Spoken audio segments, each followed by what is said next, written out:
Sud Radio Berkov dans tous ses états. Le face-à-face. On en parle, mais on en parle toujours à la marge de temps en temps. Et on en parle comment? On en parle un peu n'importe comment.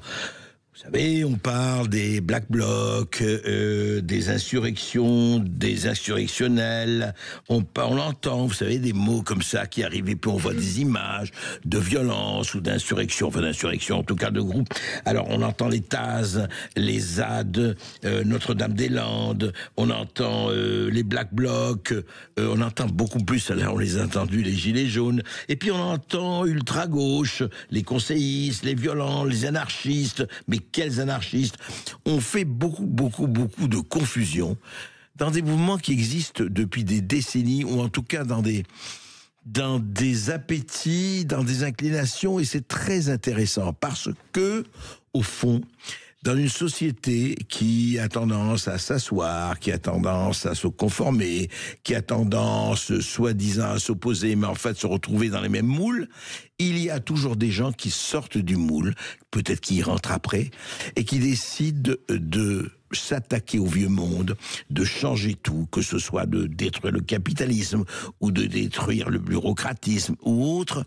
Eh bien, ça existe. Et vous savez, quelque part, ils sont... Ça va peut-être vous paraître étrange, un peu le sel de la terre. C'est la marge. Et de temps en temps, évidemment, la marge rejoint la page. Et j'en parle pourquoi? Parce qu'un livre très intéressant vient de paraître aux éditions du Cerf, Le Monde ou Rien. Bonjour Arthur Pouliken. Bonjour, enchanté. L'histoire du mouvement autonome en France. C'est très intéressant parce que vous rappelez cette espèce de je dirais quand même de permanence d'un mouvement on pourrait dire deux mouvements, d'ailleurs vous le dites vous-même très très bien, il n'y a pas une étiquette, il y en a 40, il n'y a pas, et puis c'est très flou, mais en même temps il y a, et dites-moi si vous en êtes d'accord, il y a ce mouvement de dire on ne peut pas accepter les choses telles qu'elles sont, on essaie de se révolter d'une manière ou d'une autre. Cette espèce de revendication qui existe d'ailleurs, elle est depuis Spartacus, enfin, si on veut remonter loin, c'est un peu ça que vous avez voulu décrire dans ce mouvement autonome? Exactement, oui, c'est pour ça que je commence par revenir justement à l'histoire des marges dans toutes les révolutions. Bon, on pourrait remonter, comme vous le dites, à Spartacus. Pour ma part, je remonte à au moins la Révolution française, pour montrer qu'il y a un continuum, une continuité historique du fait qu'il y ait des personnes qui ont souhaité aller plus loin à chaque fois, qui n'ont pas souhaité être récupérées, institutionnalisées, et qui ont maintenu cette flamme vivante à travers bien des époques et sous bien des formes, avec des dénominations, des pratiques qui sont diverses, parfois même contradictoires. C'est un mouvement d'une grande richesse. Bien sûr. Très grande richesse, et vous le montrez dans votre livre, c'est pour ça que vraiment je le conseille. Lisez-le parce que vous remontez, d'ailleurs, enfin, comme ça je le dis un peu en vrac, mais on va en parler de façon plus précise. On rappelle Action Directe, on rappelle d'ailleurs au commencement était mai 68, mais en fait ça date, vous venez de le dire, de bien avant. Mais mai 68, c'est vrai, a représenté un moment où il y avait des gens qui voulaient vraiment détruire le système ou le changer complètement. Bon, ça n'est pas arrivé, on sait ce qui s'est passé par la suite, mais ça a créé quand même, et vous le racontez, une myriade de mouvements qui ont, disons, vécu, qui sont morts, mais qui ont fait autre chose après, qui ont fait des petits. Racontez-nous. Oui, tout à fait. Souvent, comme dans le livre Génération, on a tendance à limiter l'histoire de mai 68 à ces grandes figures, les plus connues, celles qui ont réussi à finalement avoir de grandes carrières par la suite, et donc à connaître une certaine rupture avec leurs idéaux de jeunesse. Là où finalement, il y a un grand nombre d'acteurs, souvent des anonymes, qui ont poursuivi leur engagement sous bien des formes, souvent assez déçus par l'échec de mai 68 comme révolution, puisque ça n'a pas été une. En tout cas, il n'y a pas eu de changement de gouvernement ou de système politique en France. Et pour autant, qui sont alimentés par cette dynamique, qui sont nourris par ces pratiques, et qui vont chercher justement d'autres portes, notamment en se tournant vers l'Italie et vers l'Allemagne, qui font figure de foyers révolutionnaires dans les années 70. C'est ça, vous parlez surtout de ces trois pays, France, Allemagne, Italie, où ça a vraiment vécu. Alors, justement, est-ce que ces personnes-là, et votre livre là va jusqu'à présent, bien sûr, hein, en passant par les Gilets jaunes, mais on en reparlera.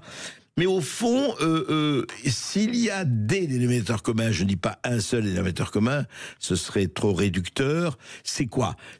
On dit, ce monde, justement, vous dites ce monde ou rien, mais ce monde, il faut le changer. Il faut le changer de fond en comble. Et il faut le changer, que ce soit par la violence ou autrement, il faut le changer. C'est ça un peu le dénominateur commun? Voilà, c'est le refus de l'existant. La lutte contre l'existant, que ce soit justement les lois du marché, mais également ça va être justement la vie courante. Il y a une politique de la vie courante, des affects, la vie quotidienne. La vie quotidienne, tout à fait, ouais, oui. Ouais. Ça va être dans l'amour, ça va être dans l'amitié. Justement, on va rechercher d'autres possibilités de relations humaines. Et ce qui est assez intéressant, c'est que justement cette perspective révolutionnaire, elle est totale, elle a trait à énormément d'aspects. C'est pour ça que des autonomes vont se passionner pour la psychiatrie, pour la question des prisons, pour la question de l'amour libre ou bien d'autres choses. Et en même temps, elle évolue quand même dans les marges de plus largement des mouvements révolutionnaires, de l'anarchisme, du communisme, dont elle se nourrit. Alors justement, mais il y a eu beaucoup de... C'est très intéressant de voir, justement vous dites, et vous avez raison, qu'on a beaucoup parlé des anciens... tête de pont ou tête de gondole de mai 68, qui eux se sont rangés, sont devenus, je dirais, des notables, qu'ils soient de gauche ou de droite, mais des notables. Là, vous parlez pas des notables, vous parlez vraiment des marginaux au sens vrai du terme, de la marge. Et qu'est-ce qui s'est passé? Alors, par exemple, est-ce qu'on peut lier les mouvements, je dirais, zadistes, tout ce qui s'est passé Notre-Dame-des-Landes, ou par exemple, est-ce qu'on pourrait lier les mouvements qui vont asperger de peinture, asperger de soupe dans des musées, etc., ou se coller, vous savez, est-ce qu'on peut assimiler, par exemple, aussi des gens dans cette manifestation, on parle de l'ultra-gauche, les casseurs, etc., etc. Parce que, comme ça, d'emblée, on se dit, oui, mais qu'est-ce qui lie les casseurs avec les écolos, avec la France insoumise? Est-ce que c'est une expression politique? Ou en fait, ce qui est intéressant et à la fois difficile, c'est qu'on voit qu'il y a une extraordinaire foultitude de gens, mais on se dit au fond, est-ce que ce n'est pas cette diversité qui fait qu'à un moment donné, ça ne marche plus? C'est une des grosses limites du mouvement, effectivement, le côté qui part dans tous les sens. Cependant, je trouve ça témoigne d'une époque aussi où l'engagement est fluide, où des personnes peuvent se retrouver justement un peu avant une élection, fascinées par la France insoumise, puis quelques mois plus tard, déçus, vont après essayer de s'engager d'autres manières, ou simplement en manifestant vont se retrouver confrontés à des choses qu'ils n'avaient pas prévues, et donc vont pouvoir soit se radicaliser, soit arrêter de manifester. Donc on passe très vite finalement de l'un à l'autre. On n'est plus du tout dans une époque où des personnes qui commencent à s'engager à 18, 20 ans et se retrouver engagés dans un parti à vie comme ça. Oui, c'est ça. Non, mais ce qui est fascinant dans votre livre, c'est que justement, on peut penser à ces communistes depuis 40 ans. Enfin, je parle d'une époque, je parle du XXe siècle, hein, bien sûr, ou des socialistes ou autres, enfin, qui étaient là. Et puis là, on a l'impression, non pas que c'est une mode, mais enfin, au bout de 6 mois, ça marche plus, ben on change de costume. Et ça a toujours été une des grosses limites de l'autonomie, de ce mouvement autonome dont on parle, c'est que ça reste quand même très largement un mouvement juvénile, qui a beaucoup de mal à proposer quelque chose aux personnes qui arrivent autour de la trentaine, notamment qui font des familles ou qui commencent à avoir une carrière, parce que c'est un mouvement qui en demande beaucoup et donc qui a beaucoup de mal à se pérenniser. Et il y a bien sûr des gens qui arrivent à passer leur vie entière, mais c'est très limité. Oui. Alors quand vous dites qu'il en demande beaucoup, donnez-nous des exemples. C'est-à-dire qu'en fait, pour être, je dirais, dans ces actions, d'ailleurs, actions directes et compagnie, qui en demandent beaucoup, mais qui en même temps se font, je dirais, assez souvent sévèrement sanctionnés ou tabassés ou opprimés. C'est ça, il y a déjà le poids de la répression, c'est-à-dire qu'un certain nombre, justement, finissent par rapport à leur pratique à arriver à être confrontés à la justice, à la prison, à faire cette expérience-là. Au-delà d'actions directes, il y a énormément de personnes pour d'autres faits qui ont pu justement s'y retrouver confrontés, ce qui peut être épuisant. Et également, la volonté de mettre en cohérence sa vie, ses pratiques avec ses valeurs peut pousser, à travers la vie communautaire, la vie en squat, l'illégalisme, à des modes de vie qui sont parfois difficilement tenables sur le long terme, même dans les groupes qui arrivent à rester le plus longtemps actifs, comme on a connu dans les années 70 ou 80, dans une société où on pouvait encore avoir des faux comptes, faire des faux traveler checks, des braquages, etc., tout en passant sous les radars. Alors, comment vous partagez, et j'aimerais que vous nous disiez, les gens qui ont opté à un moment donné, surtout dans les années 70, à Brigade Rouge, Action Directe et autres, qui ont opté pour la violence, et des gens qui ont opté non pas pour le pacifisme, mais pour des actions plus, je dirais plus douces, en tout cas plus apaisées. Alors c'est assez intéressant parce qu'en fait quand on regarde justement comme l'a fait par exemple Azem El Moukadem le nombre d'actions violentes en France entre 68 et 76, il y en a plus que dans les pays limitrophes comme l'Italie et l'Allemagne qui pourtant nous paraissent beaucoup plus marqués. Il y a plus d'actions violentes en 70-76 en France. C'est ça, mais pourtant elles sont de beaucoup plus faible intensité. Et c'est des petits sabotages, des bombes artisanales et tout, mais il y a assez peu de morts en France liés à cette violence-là et assez peu de dégâts matériels. Et donc ce qui motive, je pense, une partie des personnes, c'est justement de vouloir poursuivre le mouvement de 68. Et en même temps, on voit que certains des leaders, je pense notamment à ceux de la gauche prolétarienne, vont justement mettre la pédale à un moment et dire stop, on s'arrête là, et vont liquider l'organisation par en haut. Et c'est le cas en fait de plusieurs organisations d'extrême gauche qui choisissent à un moment de se ranger, soit de participer aux élections, soit de se dissoudre. Et pourquoi, à votre avis? Enfin, quelle raison ils donnent? Parce que avant la révolution jusqu'à la mort, etc., etc. Alors, ce qui est intéressant, c'est qu'ils en donnent finalement assez peu. Je pense que ça tient à un traumatisme ou à une inquiétude individuelle par rapport à ce qu'ils voient se passer dans les pays voisins. Et aussi, de manière un peu plus cynique, si je peux me permettre, je pense qu'un certain nombre envisageaient sérieusement de se ranger, de faire carrière. Et quand on a le choix entre justement passer 20 ans en prison ou faire une belle carrière, bon, c'est vrai que ça peut être tentant de ça réfléchir. Rappelle ce livre de Guy Hockenheim, Lettres à ceux qui sont passés du Colmao au Rotary. En plein dedans, exactement. C'est ça, oui, il y en a eu et on les connaît.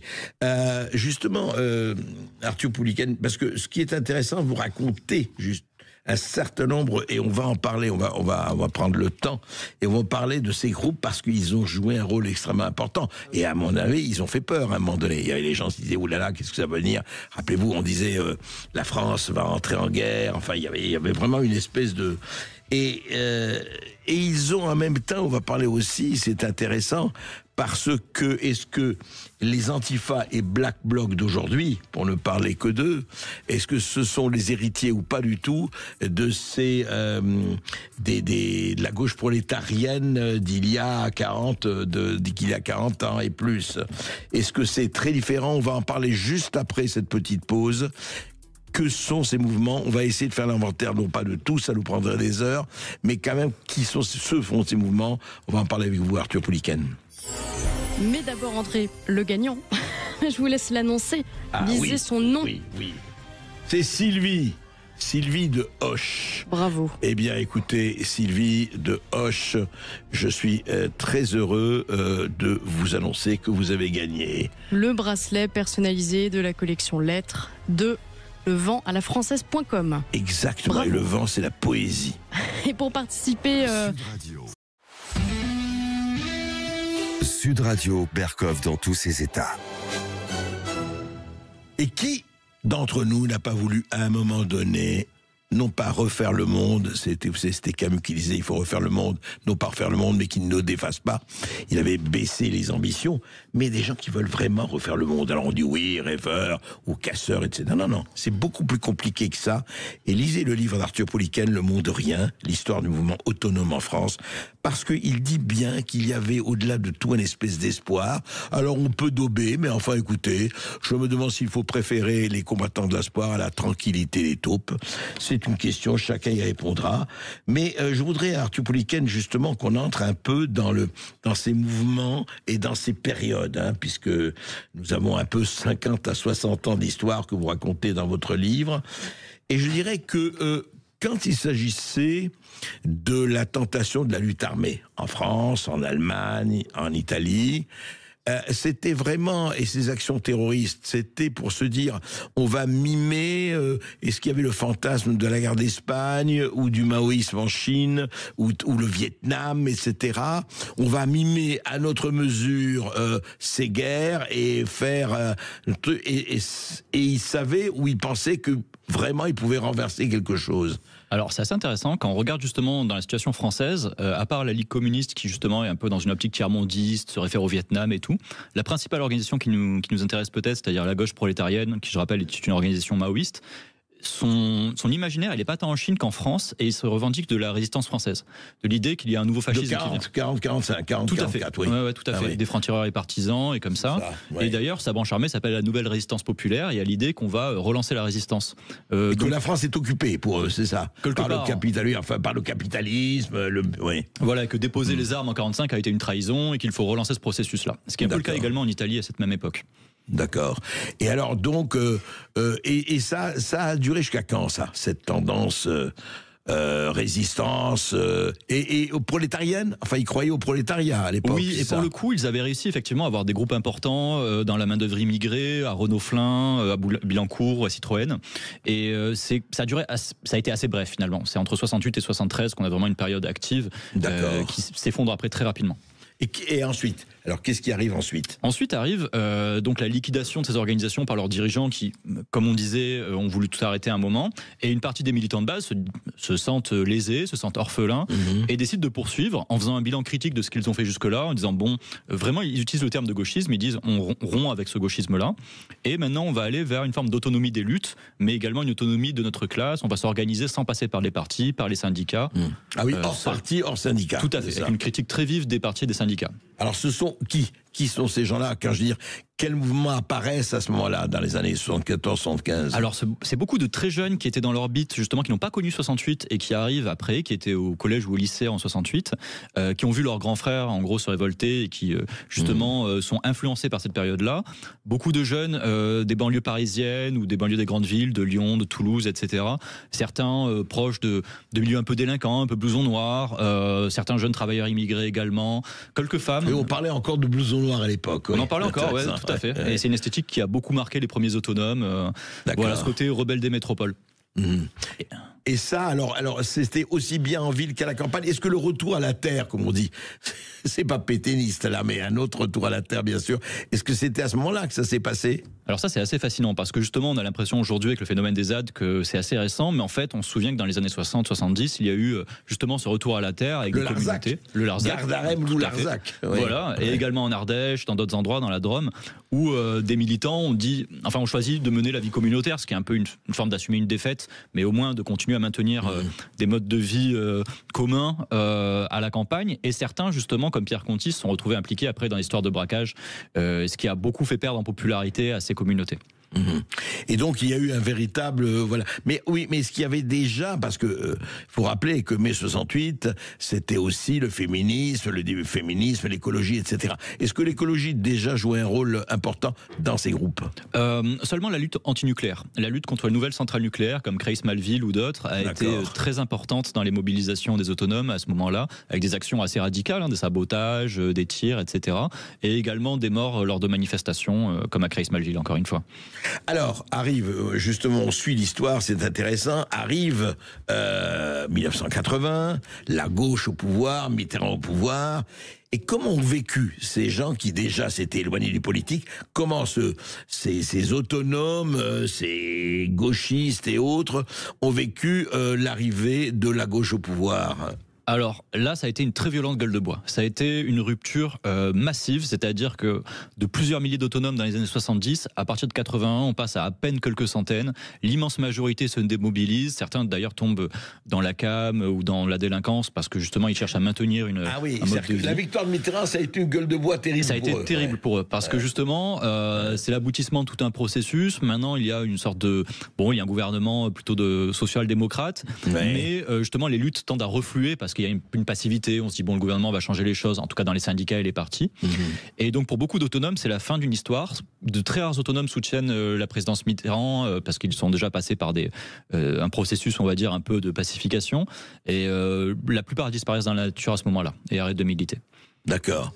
Et ceux qui restent ou qui naissent à ce moment-là, qui sont les gens qui naissent, disons, à l'autonomie et qui restent effectivement dans la marginalité, je dirais. Voilà, alors petit changement de génération, restent parmi ceux-là quelques organisations qui travaillent notamment sur la question des squats, du logement, notamment à Paris ou dans les grandes villes, et un groupe très intéressant qui se revendique, en tout cas qui est très inspiré par le situationnisme et qui s'appelle Os Cangaceiros, en référence aux bandits brésiliens. Et qui, les Cangaceiros, oui. Tout à fait, ouais. Et qui en France, ça c'est en France, ouais. Ah ouais, il y a un très bon livre d'ailleurs par un de ces acteurs qui s'appelle Alesside Lumbria qui revient sur cette histoire-là, qui était illégaliste, sans programme politique particulier, mais qui allait en soutien à différentes luttes, notamment des prisons, qui voyageait beaucoup en Europe, en Pologne chez les mineurs, en Angleterre également, en Italie, et qui menait des séries de petits braquages et surtout de sabotages en France. D'accord. Et qu'est-ce qui s'est passé ensuite? Excusez-moi, il faut arrêter le téléphone là, hein, je vous entends. C'est pas possible ça. Hein, oui, mais j'entends. Oui, et dites-moi alors, après Oscangaceros, qu'est-ce qui mais ça a été très marginal, ça. Ça a été marginal. En fait, la plupart des autonomes des années 80 et même 90 sont liés à la scène alternative. C'est-à-dire qu'il y a l'arrivée en France du rock alternatif, il y a une scène squat qui est assez importante. Et à ce moment-là, donc, on est sur un phénomène urbain un peu dépolitisé, mais avec des bandes qui continuent justement de maintenir certaines publications politiques, qui essaient d'organiser des concerts, qui vivent dans on va dire, dans un illégalisme latent, critique souvent d'actions directes, parfois liées à l'organisation, et qui végète un peu. Mais ça reste numériquement assez faible à cette période-là. Ouais. Et donc ces gens-là, enfin ce qui se passe, donc est-ce que la gauche, parce qu'on a bien vu, vous savez, il y a le tournant, il y a toujours la politique, 82-83, le tournant de la rigueur, etc., etc. Est-ce que ça, au contraire, alors ramener des gens qui étaient peut-être un peu justement gueule de bois à envisager autre chose, parce que on se dit c'est intéressant, il y avait énormément de choses qui se sont passées en 68, en tout cas qui ont germé et qui ont commencé. Et après, donc, il y a eu cette période, la gauche, mais enfin, la gauche officielle, je dirais, qui a un peu masqué les problèmes. Mais quand est-ce qu'il est arrivé à la jonction ou pas, parce que ça l'intermondialisme qui a existé depuis toujours, mais surtout, je dirais pas l'alliance, mais par exemple, la question de l'immigration, la question du féminisme, la question de tout ça avec la marginalité. Ce qu'on a appelé les islamo-gauchistes à un moment donné, ou les antifas, etc., dont on voit aujourd'hui, effectivement, qui jouent un rôle extrêmement, enfin, en tout cas, un rôle important. Qu'est-ce qui s'est passé de ce point de vue-là? C'est-à-dire que il n'y a jamais eu d'unification, il n'y a jamais eu de convergence des luttes. La fameuse convergence des luttes, ça n'a jamais existé, Arthur Pouliken. Ça reste un mythe mobilisateur, ça reste un objectif pour beaucoup. Et pour autant, est-ce qu'elle arrive, à quoi on peut la mesurer? C'est compliqué parce que déjà dans les années 70, on a des mouvements féministes, enfin le mouvement Libération des femmes, le Front homosexuel d'action révolutionnaire, le mouvement des travailleurs arabes, plein de chapelles qui représentent différentes organisations, parfois liées à la gauche prolétarienne, et qui mènent des combats sur ces différentes luttes, soit qui disparaissent après, mais qui mettent beaucoup de temps à maturer, à devenir, on va dire, à s'inscrire dans l'agenda public, à devenir des organisations ou des courants considérés comme légitimes en France. Il y a un processus de maturation qui prend 2 ou 3 décennies et qui vraiment commence à aboutir dans les années 2000. D'accord. Et alors, aboutir justement dans les années 2000, là, on voit un peu, c'est le paysage. Ça fait 25 ans, hein, les années 2000.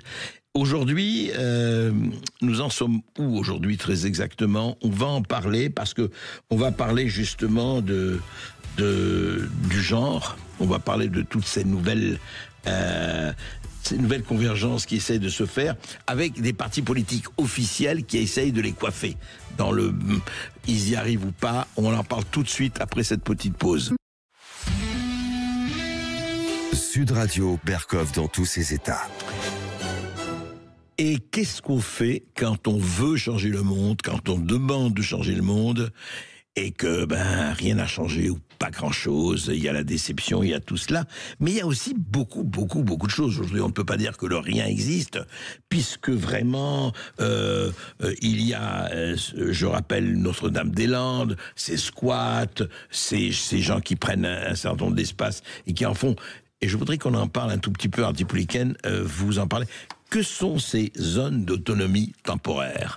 Alors les TAZ, ou les ZAT apparaissent. Temporary Autonomy Zone. Et je Exactement. rappelle, et je dis pour ceux qui s'intéressent, il y a quelqu'un de très intéressant qui s'appelait Hakim Bey, qui a écrit des choses passionnantes là-dessus. Oui, et qui a une grande influence dans les périphéries de l'altermondialisme, tournant des années 2000, où justement il va théoriser le fait que des zones, à un moment, peuvent être libérées et justement servir d'endroit où on expérimente de nouvelles relations humaines. Ça peut être justement quelques rues qui sont à un moment occupées par des manifestants, ça peut être des communes à la campagne, ça peut être tout type d'endroits, justement, qui n'ont pas vocation à durer, mais à servir de lieu d'expérimentation, et qui, petit à petit, par leur agglomération, vont constituer un contre-pouvoir.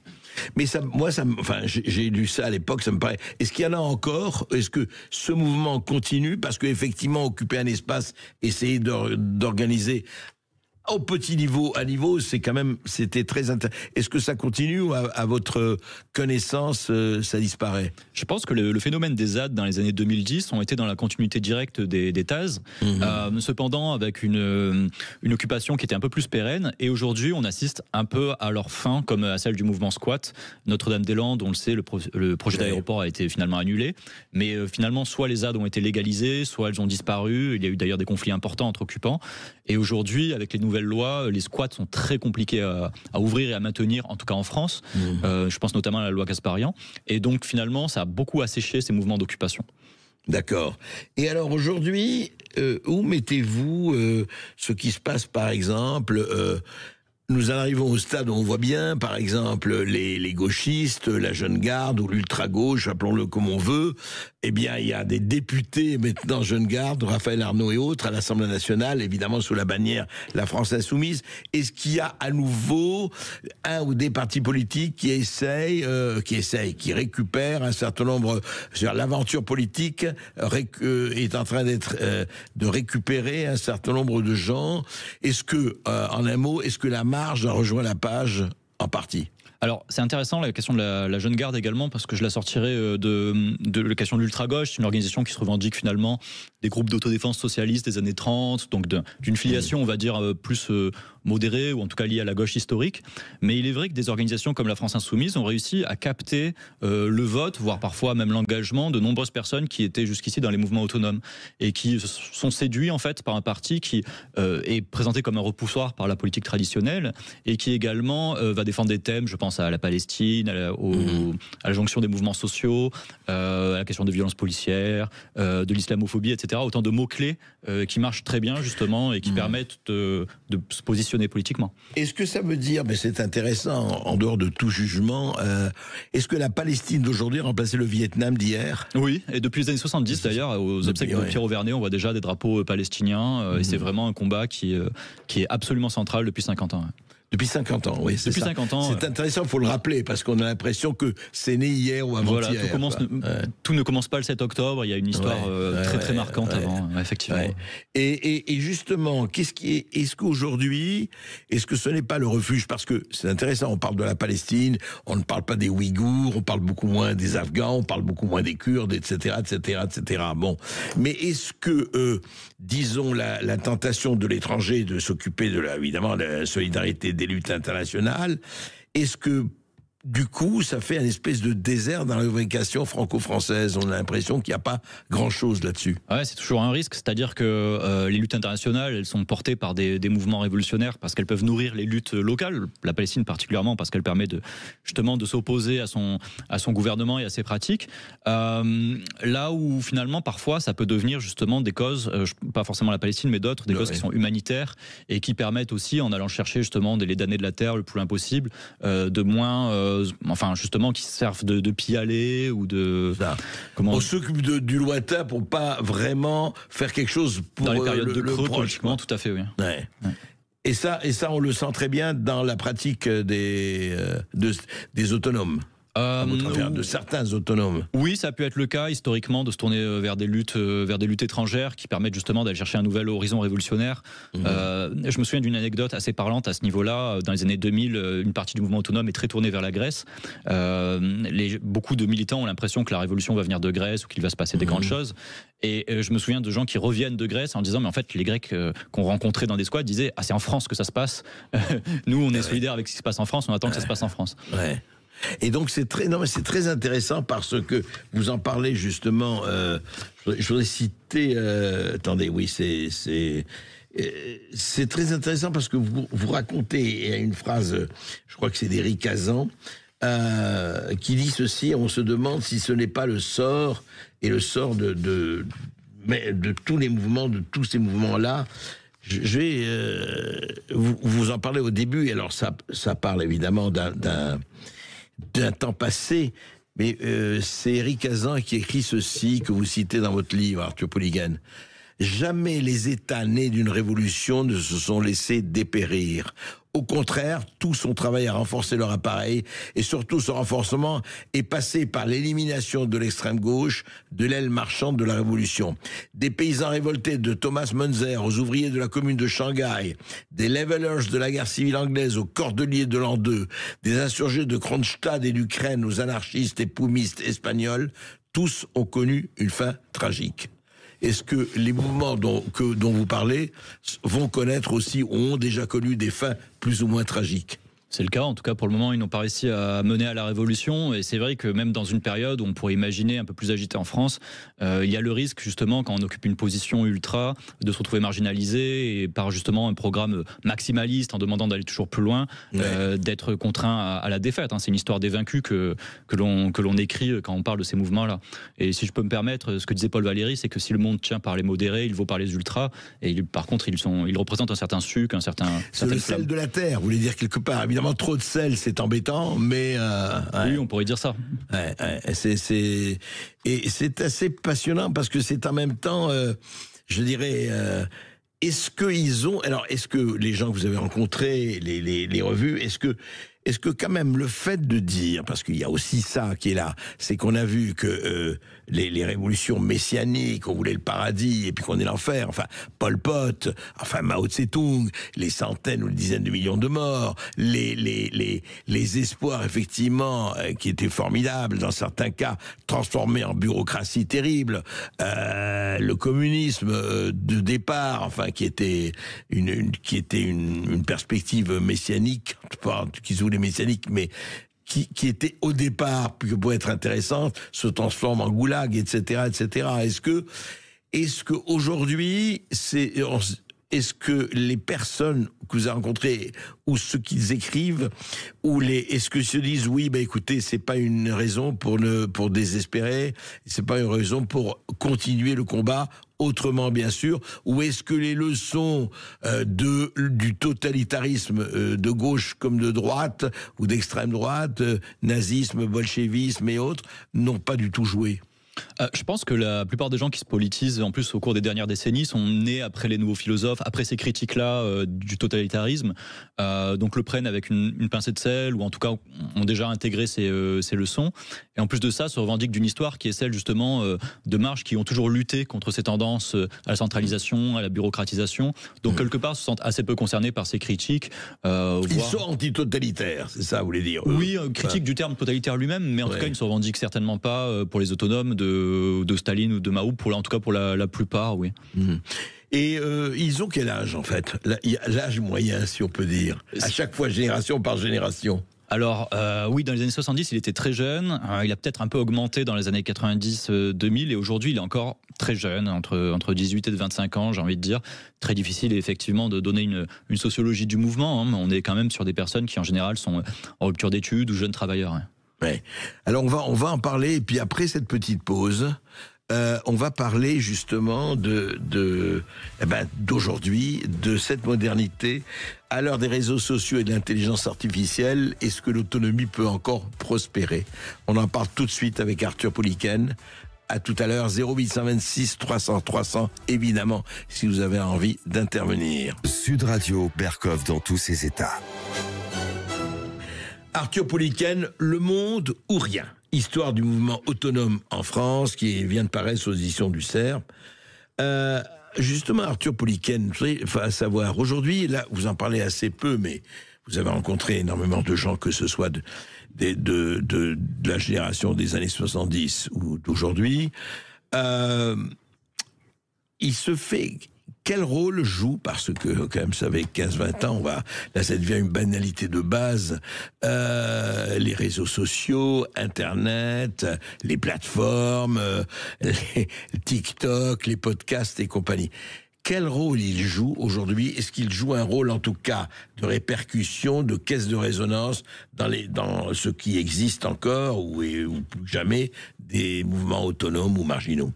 Alors moi je trouve que justement il y a un rôle très paradoxal, c'est-à-dire qu'il y a une tendance assez forte du mouvement autonome, notamment chez les situationnistes et les gens qui les ont inspirés, qui étaient très critiques des nouvelles technologies. Dès les années 70, il y a eu des sabotages d'ordinateurs, puis après une critique très carrément, documentée. sabotage d'ordinateurs. Tout à fait. Très en avance donc, dès les années 70-80.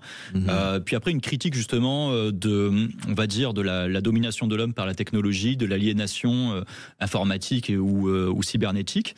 Alors qu'aujourd'hui, on ne peut plus faire de politique complètement hors des réseaux sociaux. Et donc, il y a une nouvelle génération, mais c'est quelque chose d'assez récent, vraiment fin année 2010, qui commence vraiment à s'en emparer.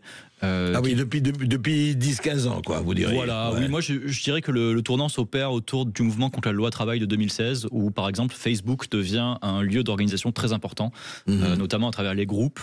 Par exemple, Blocus Paris, qui permet d'organiser des blocus de lycée, puis après qui devient juste un espace de discussion où des autonomes sont très actifs. Sur Facebook. Sur Facebook, voilà. Ouais. Et aujourd'hui, ça va être plutôt sur Instagram ou d'autres. Évidemment, il y a des effets de mode et on passe rapidement d'un réseau à l'autre. Mais aujourd'hui, par exemple, beaucoup de groupes autonomes ont leur compte sur Instagram, ce qui était inimaginable il y a 10-15 ans.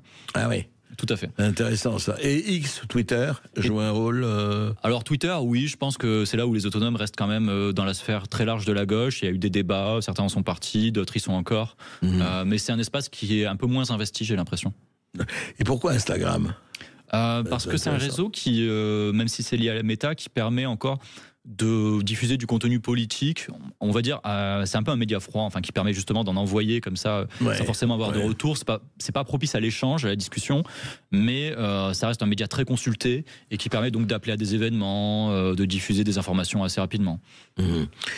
Et donc, oui, donc c'est utilisé, mais pas plus que ça. On n'a pas l'impression que ça explose, en tout cas, dans les réseaux sociaux. Je veux dire, ce qui est intéressant, c'est quand on parle des grands podcasteurs ou des gens qui sont connus, c'est pas... Alors, évidemment, il y a des Papacito et des gens... Est-ce que, par exemple, vous connaissez Papacito ou pas du tout ? Ouais, tout à fait, je visualise. Est-ce que vous le mettez dans cette mouvance autonome, lui ? Non, je le mettrais... Papacito, justement, je pense, est plutôt de l'autre côté du spectre politique. Mais ce qui est assez intéressant, c'est qu'il y a il est à droite, bien sûr, mais il n'y a pas vraiment d'équivalent à gauche. On peut penser, il y a quelques podcasts, quelques vidéos, je pense au travail que fait Lundi Matin ou d'autres médias, mais ça reste assez rare en fait. Et en plus de ça, il y a une sorte d'appauvrissement de la publication, justement parce que les impératifs des réseaux poussent à avoir des contenus assez, on va dire, textuellement limités, avec des punchlines, avec quelques informations. Mais quand on compare ça à la riche production intellectuelle du mouvement autonome des années 70-80, il y a un peu eu une déperdition quand même. Même s'il y a encore des revues qui existent et des sites un peu plus... Oui, denses. Mais c'est quand même étonnant parce que vous savez très bien, même aux États-Unis, que des plateformes comme celle de Tucker Carlson, Joe Rogan, ils font des interviews et des trucs fleuves de 1h30, 2 heures qui sont vus par des millions de gens. Donc, parce qu'on dit aujourd'hui, oui, mais la jeunesse, c'est fini, la capacité d'attention est de 3 secondes et demie. Non, c'est pas vrai. Non, loin de là. Il y a beaucoup de gens qui sont tout à fait capables de creuser, et ils le font encore. Mais est-ce que quelque chose ne s'est pas perdu ? Alors, vous avez vu ça depuis 50 ans. Moi, j'ai l'impression, mais vous allez me dire si c'est ça, moi, quelque chose qui me frappe, c'est l'humour. C'est la dérision. Il y avait à gauche, enfin, je veux dire vraiment, Harakiri, Charlie Hebdo de l'époque, mais beaucoup d'autres publications, justement, toutes ces publications qu'on connaît mal, tout, par exemple, le Phare, le Front homosexuel d'Action révolutionnaire, qui avait le génie des formules, etc., et puis beaucoup d'autres. Et j'ai l'impression qu'aujourd'hui, tout ça se prend très au sérieux. Tout ça, bon, c'est bien de se prendre au sérieux, mais ils font dans la componction, dans le côté, allez, oui, je suis le camp du bien, je dis la vérité, etc. C'est assez boursouflé, tout ça. Et c'est intéressant parce que je pense que le tournant est assez tardif. C'est-à-dire quand on regarde les textes des années 2000, 2009, comme ça, il y a encore beaucoup d'autodérision, de parodies, de trucs parfois un peu scabreux ou de mauvais goût, mais en tout cas... c'est rigolo. Il y a une maîtrise de l'humour et du coup, les autonomes se mettent aussi les rigueurs de leur côté. Ou en tout cas, il y a toute une ultra-gauche qui est assez critique. Là où aujourd'hui, je pense qu'en fait, mais c'est pas lié aux autonomes de manière plus générale, les mouvements contestataires sont plus dans les demandes d'interdiction, de légifération, de suppression, que d'autorisation, que d'agrandissement des libertés, etc. Extraordinaire. Moi, je vois un certain nombre d'intellectuels dits de gauche ou gauchistes qui demandent ils parlent que ça. Oui, supprimer telle émission, alors c'est l'extrême droite, etc. Enfin, au lieu de parler de liberté, ils parlent de censure. Ça, c'est très nouveau par rapport à avant. Hein. Ouais, tout à fait. C'est y un compris symptôme dans le milieu gauchiste, quoi. Oui, comme quoi il n'est pas complètement autonome de la société. Il y a vraiment on est dans une phase où, dans une société justement plutôt répressive, plutôt où on va justement avoir tendance à limiter à défendre une extension des libertés, qu'elles soient publiques ou privées. Et donc forcément, ça se ressent énormément dans les revendications. Ouais. Et alors, au fond, ça m'intéresse, Arthur Pouliken, les gens que vous avez rencontrés, qui soient de telle ou telle génération, vous, personnellement, et là je parle pas aux scientifiques, je parle à l'homme, au citoyen, à la sensibilité, vous avez ressenti quoi? Quand vous regardez tout ça, vous les écoutez, etc., vous avez l'impression que ce sont des gens, alors on ne veut pas généraliser, bien sûr, il ne faut jamais généraliser, mais quand même, est-ce qu'au fond, ils assument ce qu'ils font? Ils ont l'impression... Vous savez, c'était Simon Bolivar qui disait, quand on lui demandait à la fin de sa vie, alors, Simon Bolivar, quand même, il dit « J'ai labouré la mer ». Voilà. Est-ce que vous avez l'impression de gens, qui soient jeunes ou moins jeunes, qui ont l'impression de labourer la mer? Oui, ça, quand on parle avec des autonomes de plus de 30 ans, c'est souvent le cas, parce que forcément, il y a une certaine frustration, où il peut y avoir un petit peu un défaitisme. Cependant, ce qui est assez parlant, je trouve, dans beaucoup de profils que j'ai pu rencontrer ou qui peuvent s'exprimer d'ailleurs dans des médias ou différents textes, même sans partager aucune de leurs valeurs, c'est qu'on est quand même, il y a des gens qui sont absolument brillants et qui ont une capacité à mettre en cohérence leurs idées et leurs actes qui est très rare dans notre société. Vous voulez dire qu'ils sont cohérents avec leur vie quotidienne et ce qu'ils professent? Oui, ce qui est devenu rare, oui. Parce que... c'est pas toujours le cas, bien sûr. Il y a toujours des tartuffes partout, des opportunistes, mais tout de même, il y a une capacité à prendre notamment des dangers physiques, judiciaires, etc., qui est assez remarquable dans une société qui est pacifiée et qui... Ils sortent de leur zone de confort, quoi. Oui, très nettement. Et puis, du coup, il y a une sorte de richesse, de densité humaine qui est assez dingue dans les expériences vécues, dans la stimulation intellectuelle qui peut exister. Même si, évidemment, on parle de milieux très limités en termes de personnes, mais avec une grande richesse, on va dire, des discussions, de l'histoire. Disons que vous avez rencontré des hommes et des femmes riches, je dirais riches humainement, riches de compétences ou autres. Et des profils assez fascinants, c'est-à-dire qu'au-delà de l'étudiant dont les parents sont syndicalistes et qui est un peu en révolte, il y a quand même énormément de personnes qui ont justement des vécus et des trajectoires de vie complètement inattendues. Par exemple, pouvez nous donner des exemples? Des personnes qui parfois peuvent venir justement de milieux, certains qui viennent authentiquement justement de la criminalité, qui se politisent en prison, d'autres qui viennent au contraire de milieux très favorisés, qui lâchent tout, qui pratiquent une sorte de suicide social, excusez-moi. Ouais. D'autres encore qui auraient pu... Quand vous dites suicide social, ils abandonnent le système, ils vivent, en marge... Et puis qui mettent vraiment en commun leur héritage ou comme ça. Donc on a vraiment des personnes qui vivent pour la cause, qui donnent énormément, et ça c'est quelque chose qui est très rare à notre époque. C'est vrai. Et d'autres exemples aussi. Et alors, dans leur vie quotidienne, donc, ils doivent avoir des problèmes avec leur entourage, familial ou autre, etc., j'imagine. Oui, alors ça dépend justement, je pense, du degré de marginalité auquel on peut consentir. Certains gardent tout de même un pied dans des espaces sociaux un peu plus mainstream, notamment ceux qui sont encore étudiants ou travailleurs comme ça. D'autres, ceux qui font le choix de vivre plutôt en communauté, même si ça a tendance à disparaître aujourd'hui, peuvent se désociabiliser un peu, effectivement. Ouais. Donc, aujourd'hui, est-ce qu'on peut dire, Arthur Pouliken, aujourd'hui, on est en 2025, donc la marge n'a pas entièrement rejoint la page. Il y en a évidemment comme toujours, et puis c'est pas nouveau ça. Mais il y a ce mouvement que vous décrivez dans votre livre. Franchement, à la fin, at the end of the day, comme disent les Américains, ils existent encore ou c'est vraiment quelque chose qui est, je dirais, résiduel. Non seulement ils existent, mais je pense qu'ils sont promis un certain avenir, parce que justement leur refus de la politique institutionnelle est quelque chose qui peut être porteur dans notre époque. Et comme disait Victor Serge, on reste toujours dans la société, même en prison, on peut jamais complètement en sortir. Cependant, ces marges, je pense, peuvent avoir tendance à se développer et à être porteuses de stimulation diverses, on va dire de nouvelles pratiques politiques, de nouvelles idées. C'est pour ça que je pense qu'il y a un vrai intérêt à en faire l'histoire et à en suivre l'actualité encore aujourd'hui. Oui, c'est ce que vous avez fait. Et tenant compte de ce qui se passe un peu partout, vous le savez comme nous tous, il y a tous les mouvements de bouleversement qui se passent en ce moment dans les systèmes, dans les plaques tectoniques du système qui bougent. Est-ce que vous pensez que de ce point de vue-là, du point de vue des autonomes, etc., est-ce que ce qui se passe hors de France va peut-être aussi influencer autant que ce qui se passe à l'intérieur du pays. Ouais, j'en suis certain. C'est un mouvement qui a toujours été transnational, qui a toujours eu la curiosité d'aller voir ce qui se passait ailleurs, en positif comme en négatif, et qui a produit peut-être ces analyses les plus riches sur ce qui se passait justement dans beaucoup de pays du monde. Et donc je pense que là encore, il y aura vraiment une influence très forte de ce côté-là. Oui. Eh bien, écoutez, en tout cas, lisez le livre d'Arthur Pouliken, Le Monde ou Rien. C'est intéressant parce que ce sont justement ces gens, encore une fois pour le meilleur ou pour le moins bien, qui sont sortis de leur zone de confort, qui ont pris leurs risques et, comme disait Nassim Nicolas Taleb, ils ont joué leur peau pour la plupart. Intéressant de lire leur histoire.